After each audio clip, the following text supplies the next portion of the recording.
guys, welcome back to Deep South Bayou Diesel. I want to show you guys something that's a little interesting. Now, truck's running great, as you can hear.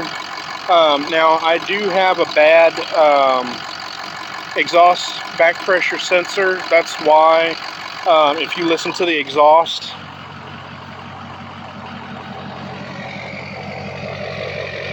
you can faintly hear the turbo, but it's not really there. And that's because the exhaust back pressure sensor shot. I spent the better part of 30 minutes cleaning the sensor, spraying what do you call that stuff? Carb cleaner, choking carb cleaner, or carb and intake cleaner is actually what I use. It's the cheap stuff from Walmart. It's like $3 for a can. I think it's a 24-ounce can or something like that. But I was actually going to make a video on it. It failed, so I'm not going to waste your time. But I wanted to show you guys something a little interesting about the charging system. So I've got it shoved in on the positive side, or on the negative side. And what I'm going to do is I'm going to stick this positive probe back here on the direct charging of the alternator. So, alright, look at that, 13.54, right? Now, let's put it on here. By the way, that cable runs down there and up here, so it should be 13.54 coming here, correct? Or 13.53. And we've got 13.54. Why? Because this and this needs to be cleaned up. So this right here charges this battery, and then of course this cable runs to the other side and charges that one over there. Now, you guys are probably thinking, well, oh, that ain't that big of a deal. You know, 0.50 volts. But it really is when you think about it, because your alternator, a healthy alternator, if I remember right, is a minimum of 13.5, and it can go up to like 14 volts, maybe a little bit higher. I know my wife's SUV, I was looking at it today and it was showing 14.2. So what we're going to do is we're going to shut the truck off, and we're going to go ahead and grab some stuff to clean this. I'm going to unbolt this. I believe that's a 10 millimeter, but we're going to unbolt these sides. That way we can clean all the contact surfaces. And it's only this side that we've got to clean, but we should get a better reading than 13.4.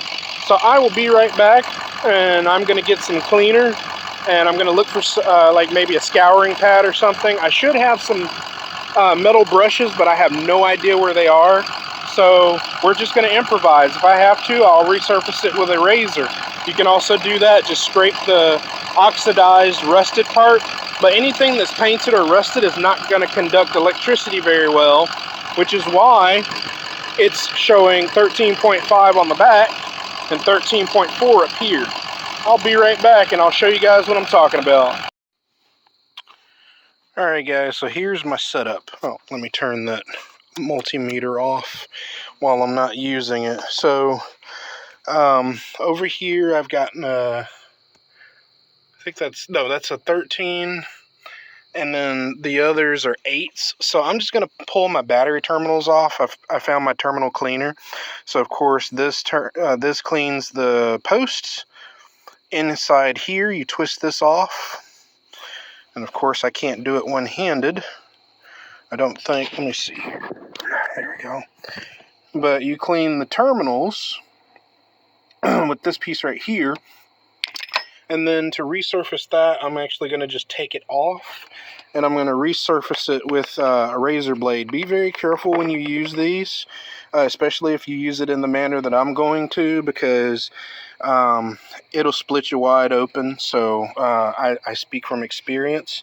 I've got cuts all over my hands. I work in construction, and a lot of the things that I'm supposed to use gloves with, I don't. So yeah, but anyway, we're going to go ahead and clean the terminals, the posts, disconnect that right there, and then we'll see what the readings are. I might even take that off of the back there and give it a little cleaning and see if I get a higher reading. But yes, like I said, a healthy alternator at the lowest is going to be 13.5, and it can go up to 14.7. I'm not going to act like I'm a know-it-all. When I went inside to get this cleaner right here, I keep this inside because it's not just for my vehicles, it's for all the vehicles here.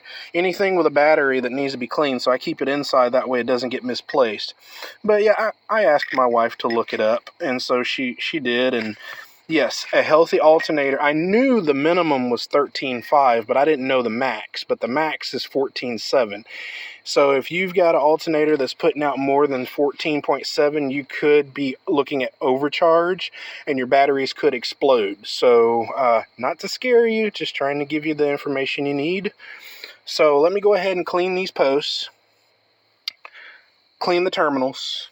I'm going to clean that back there, and then I will be back, and we will see what this thing reads once I put everything back together. So I will be right back.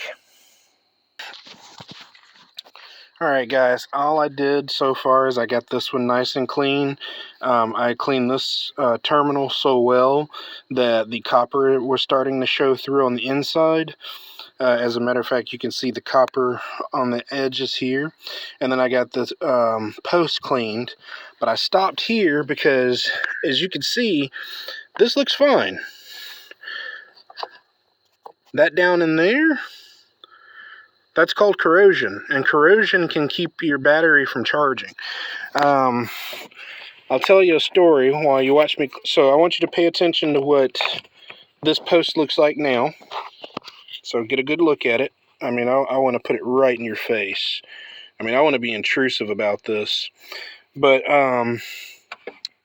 so my wife, before she had that expedition over there, she had a 2015 Mitsubishi Mirage. See how clean that is? And that Mirage, if it got a small little speck of corrosion on the battery, it would stop charging. Or if it got a little bit of corrosion on the terminals or the post, it would stop charging. I remember one time my wife called me, and she was at work, and she said, my car's not starting. It won't make a sound. You put the key in, it's 100% dead. I think the battery's gone. And I'm like, well, wait a minute. You got to work just fine. You didn't have any issues getting to work, you know, so why would you have issues getting from work? You know, it just didn't make any sense to me. So I went up there to her job, popped the hood, pulled the terminal off, and both the post and the terminal just covered in corrosion. So any little bit of corrosion on your post terminals, even you can even get it inside your on your wires there. You can get it anywhere in there. I've seen it happen. If you've got little cuts in your loom or in your protective coating, it can get down in there and it can just cease all charging. But yeah, as you can see, that is a big difference. Not only did it clean it, it also gave it something to grab onto now. I mean, that's not smooth, that's rough, which is what you want for posts. You want posts to have a bit of teeth, or tooth as they call it, so when it clamps down on it, it doesn't just spin around. But I'm going to go ahead and I'm going to let you guys watch this. Watch me clean this one. And I was able to take that off with one hand. But we're going to get down in here. We're going to clean all that corrosion out of there. And by the way, if you do this, try not to inhale it. It's not good for your lungs. And also don't let it get on your skin, because it can burn if you have sensitive skin. I do not. But I have seen it put burns on people with sensitive skin. And it can also put holes in your clothes. So, yeah. But, yeah, let's go ahead and take a look down in there.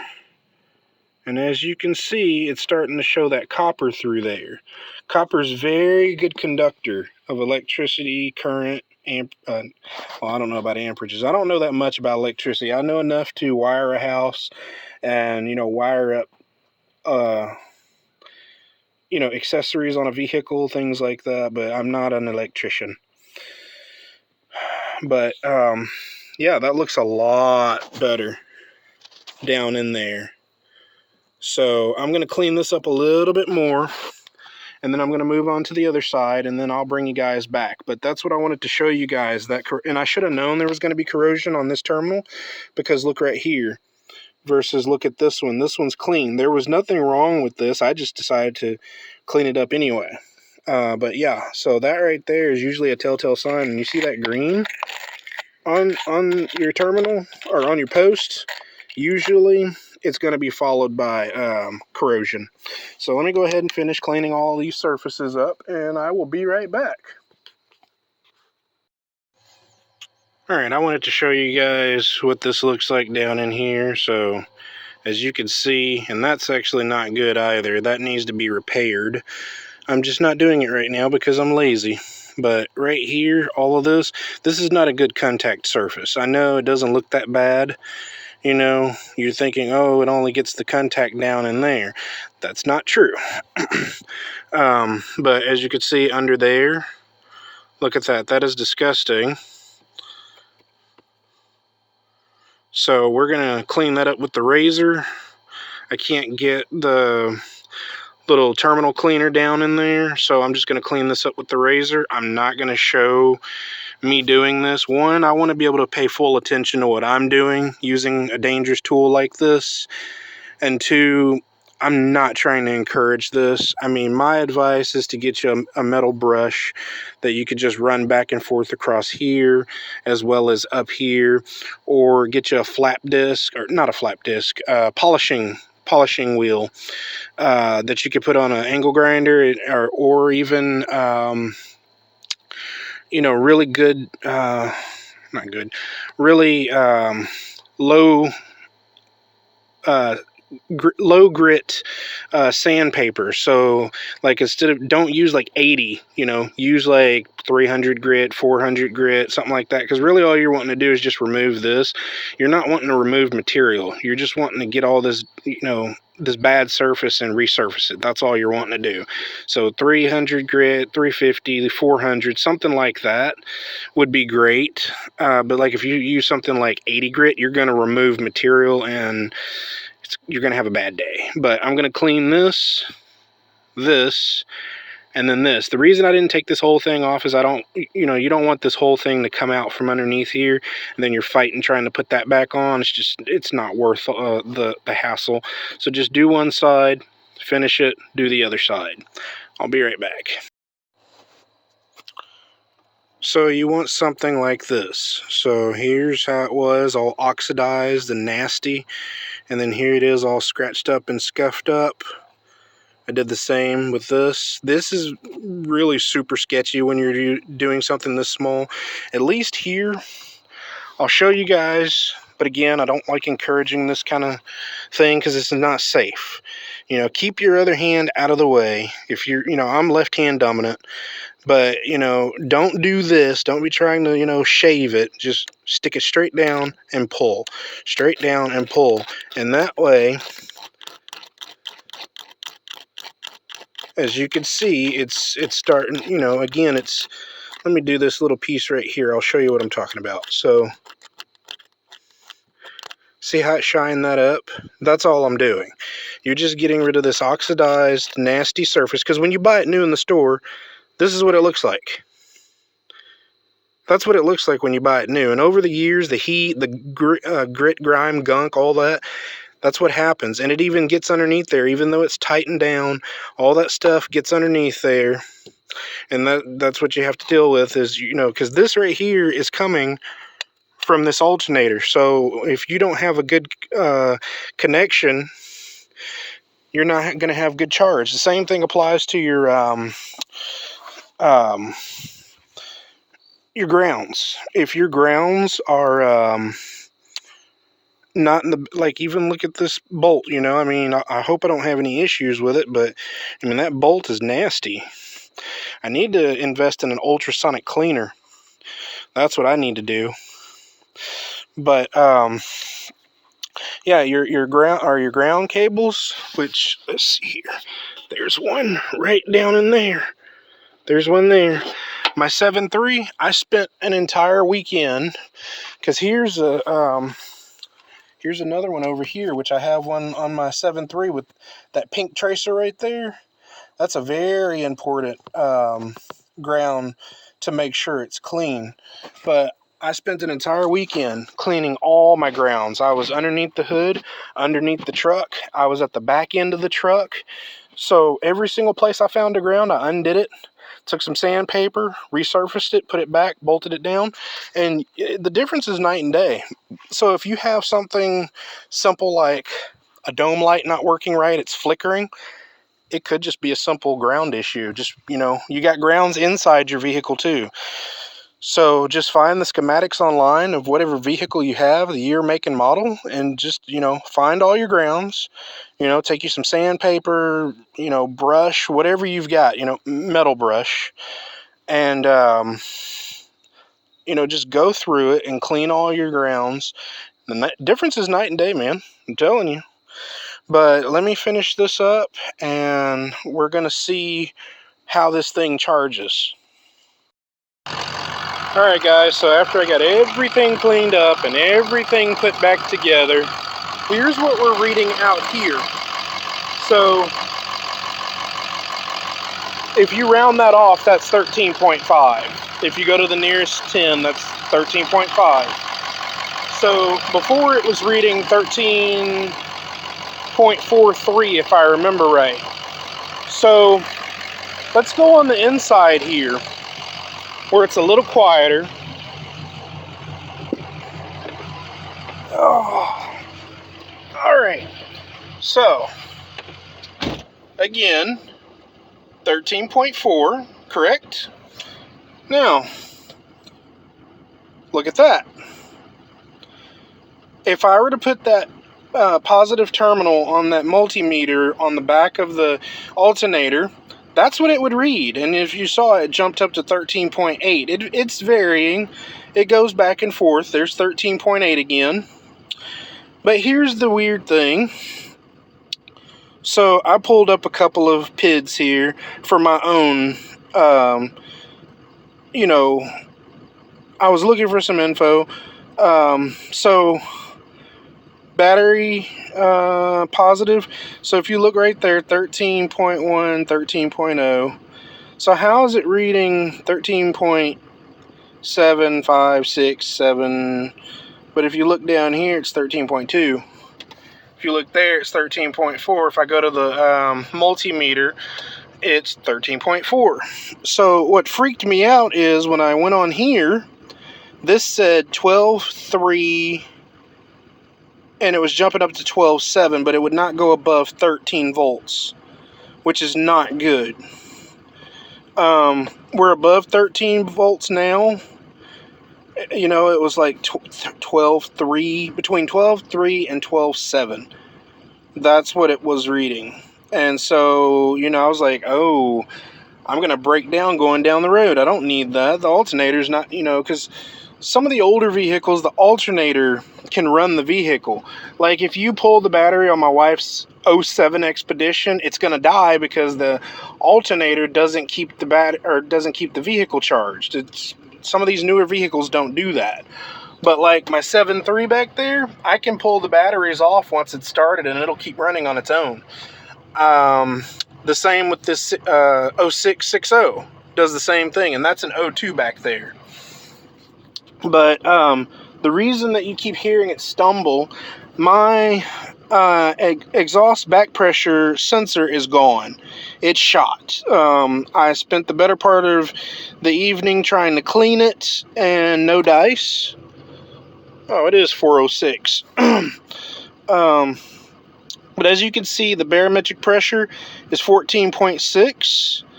And then if we go to the map sensor, it's 14.5, so that is acceptable. Now, if you come here to the EBP sensor, 21.5, it's supposed to be within 0.5 volts of each other. So it's okay if it's 14.5 and 15. So if one sensor can read 14.5, the other one can read 14.6, the other one can read 15. As long as it's within 0.5 volts of each other, or not volts, PSI, sorry. But as you can see, that PSI is way too high. That's almost maxed out. I think it maxes out at 28. And as you can see, the desired versus the actual gauge. So what we're going to do here is I'm about to shut the truck off, but before I do that, I wanted to show you the variable geometry. The vanes, they're not closing or opening. I think it's closing, because as you can see, the status right now is there's no error, but as you can see, it's varying, and it's at 15%. It's supposed to be 85, and it's supposed to be closed, if I remember right. So I'm going to shut this off. Okay. There we go. So as you can see, it's open now, no percentage because it's not running. 0% on the manifold gauge. Now let's come down here, or go back up here, as I should say. 14.6 on the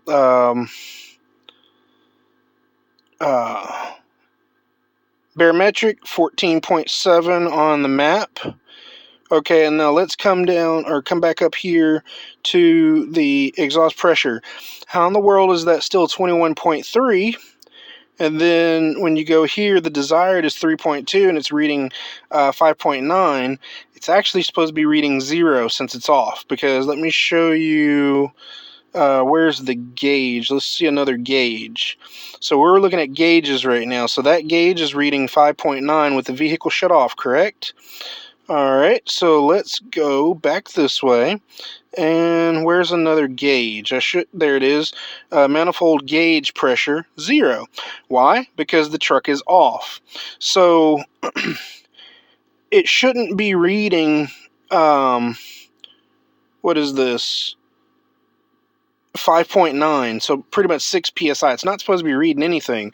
And what it is it's the sensor, it's gone. It's no longer working anymore. So there's a little pressure plate on the inside of it. And what I was doing the last time I charged it is I stuck a Allen wrench, or a hex key, whatever you want to call it, stuck it down in there, and I was pushing it and letting it go, and right there where it says pressure gauge, that would move. It would go up and down, and so with the absolute, it would also go up and down. And now it's not really doing anything because it's like it's pushed all the way. Now, I don't know if on the inside of it, it wouldn't make sense for them to put rubber or plastic in it, because it's exposed to exhaust gases constantly, so that the sheer heat from it alone would melt it. So I don't think by me putting gasoline in it 2 weeks ago to clean it out, I don't think that would have destroyed it. I think that just the gunk in it is it's stuck open, and so the turbo can't read properly. So basically, I'm just going to have to get another sensor, which they're not that expensive for a genuine one. It's like $110, I think, before tax, which is well worth the money. Because let's say you spend 30 bucks on one of those off-brand ones on eBay. Okay, let's say it lasts you a week.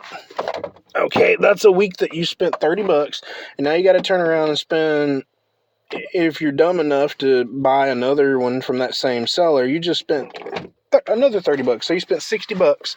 You gave that seller 60 bucks within a small time frame for an unreliable part, and you get the same results. So now you have to turn around and do it again. So now you done spent $90. So one of two things. Either you can look at it this way. You've already spent $10 shy of 100 bucks, or $110 on 3 different parts. If you do it again, you've already spent $140 now. Or no, wait, 30 and 30 is 60, 90, 110, 20, 30. So 130 bucks is, or 120, I'm sorry. So $120 since you've bought the part 4 times, which, I mean, a person in their right mind is not going to do that. But let's say you buy one aftermarket exhaust back pressure sensor, which is down in there, okay, and you wise up, okay, so you turn around and you get the one for 110 bucks. Now you're out 140 bucks because you bought the wrong part the first time. Be smart, cry once, buy once, right? That's what everyone's always saying, cry once, buy once. So, you know, spend the 110 bucks. I don't like it any more than you do, but spend the 110 bucks, get the Motorcraft, a genuine certified Motorcraft. Stick that part on there. Know it's going to last, and if it breaks, you know you've got the Motorcraft warranty that you can get it replaced. But anyway, guys, I'm going to hop on off of here. I'm not going to continuously talk your ear off like I already have. I'm actually probably going to film on my other channel today, which is, you know, of course, j.w.c.r Ranch. The wife and I were wanting to start on building the chicken coop. So that'll probably be filmed either later today or tomorrow, which will be Friday. So we will see. But as always, guys, thanks for tuning in to Deep South Bayou Diesel.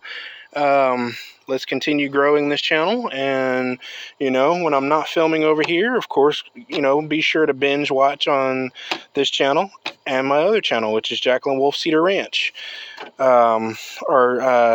You can also find it under j.w.c.r. I did use the initials as well.